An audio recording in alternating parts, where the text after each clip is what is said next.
La grippe est une maladie hautement contagieuse. Au cours de la maladie, le virus grippal est excrété par les voies respiratoires et rejeté en grande quantité dans l'air ambiant, surtout lors des quintes de toux. Les virus sont transmis par voie aérienne sous la forme de microparticules de salive aérosolisées, les gouttelettes de Pflug. Elle est plus facile en espace clos qu'à l'extérieur et favorisée par la promiscuité. La contamination des personnes exposées se fait par inhalation. Le virus se fixe sur les muqueuses du nez, de la gorge, de la trachée artère et des bronches. Avant d'atteindre les cellules de la muqueuse, le virus doit franchir la première ligne de défense naturelle contre les infections respiratoires, la couche de mucus que balaye en permanence la bordure ciliée des cellules épithéliales. La neuraminidase facilite ce passage en fluidifiant le mucus. Parvenu au contact de la cellule épithéliale, grâce à ses spicules constituées d'hémagglutinine, le virus grippal se fixe au niveau d'un récepteur spécifique, une glycoprotéine membranaire comportant des résidus d'acide sialique.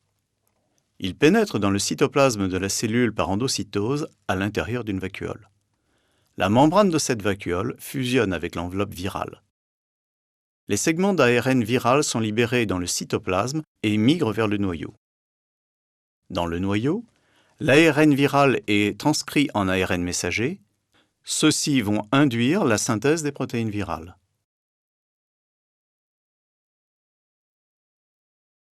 Les protéines d'enveloppe sont synthétisées dans le réticulum endoplasmique granuleux et intégrées dans la membrane cellulaire.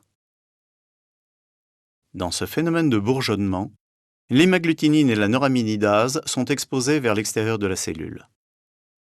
Parallèlement, l'ARN viral est transcrit en ARN complémentaires qui servent de matrice pour la synthèse des nouveaux ARN viraux. Ces segments d'ARN s'assemblent en nucléocapsides dans le noyau. Les nucléocapsides formés migrent dans le cytoplasme et se logent dans les zones de bourgeonnement, donnant naissance à un virion qui se détache de la cellule. Le nouveau virion se libère de la cellule par la neuraminidase virale qui détruit les liaisons d'acide sialique. Une cellule infectée libère de grandes quantités de virions qui vont à leur tour infecter d'autres cellules. L'infection se propage ainsi à l'ensemble de l'arbre respiratoire.